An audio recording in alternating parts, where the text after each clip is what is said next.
Here's a picture I took at breakfast time. Sorry, all right. Not true. I took it at lunch.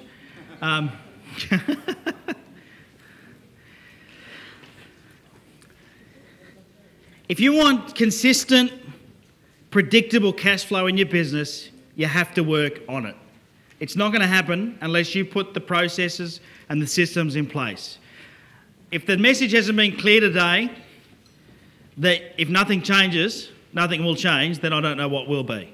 You have to change. That exercise with the whole comfort zone thing this morning is about stretching you outside of your comfort zone and making you understand that that is what's going to happen every day of your life from now on. If nothing changes, what changes? Nothing.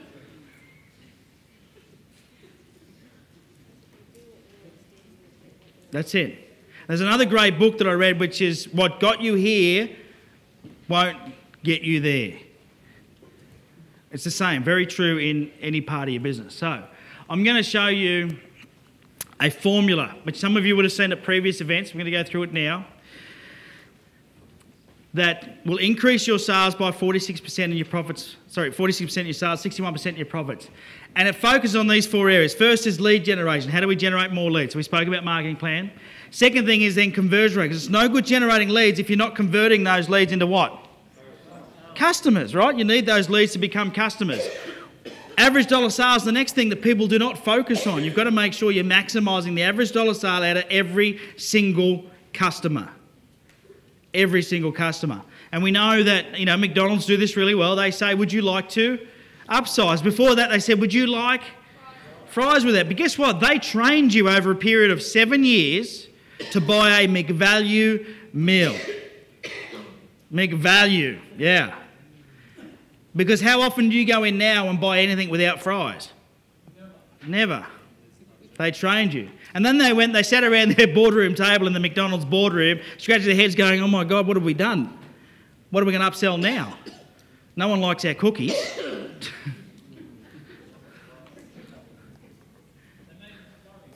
They made a McFlurry, yeah. But this is McDonald's.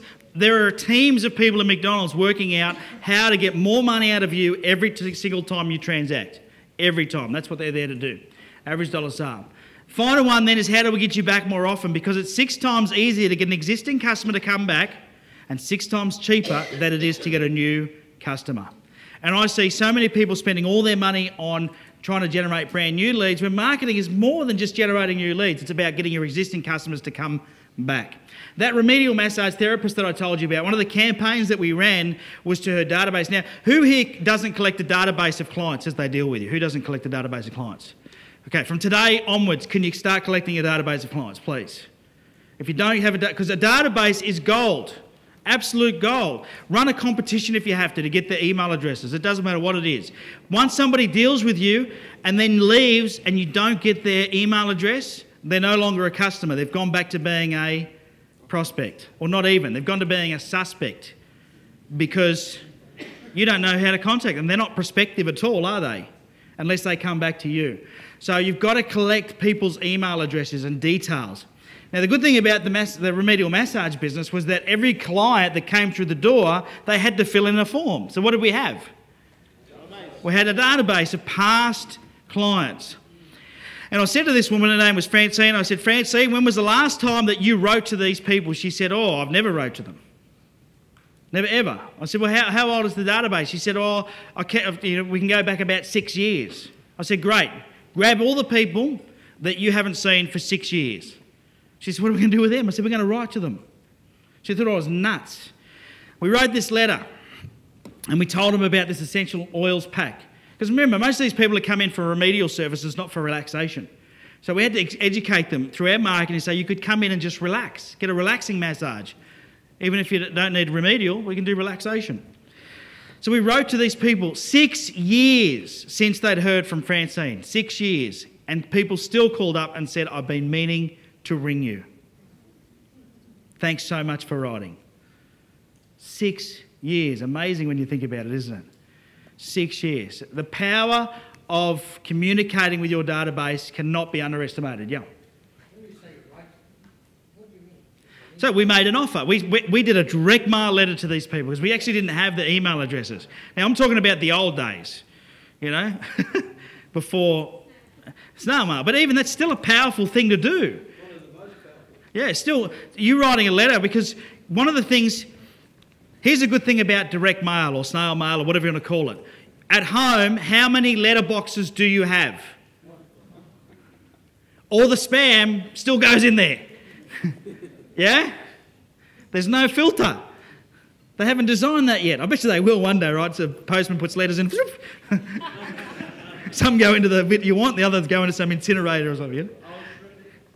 But there's no spam filter on your letterbox at home. You are it. You are the spam filter. You think about it, when you get your mail out of the letterbox, what's the first thing you do? Do you open them? You flick through them first, don't you? You flick through them, and if something looks intriguing, that's the first one you open. So think about your behaviour. What makes you open one? What will make you open one? If it's not a bill? Yeah, so it can't look like a bill. Handwritten? If it's handwritten, are you more likely to open it? Yes or no? Yeah. What else? A nice envelope. Personalised. Well, an offer is going to make you open it? So if I think it's marketing, I'm not opening it.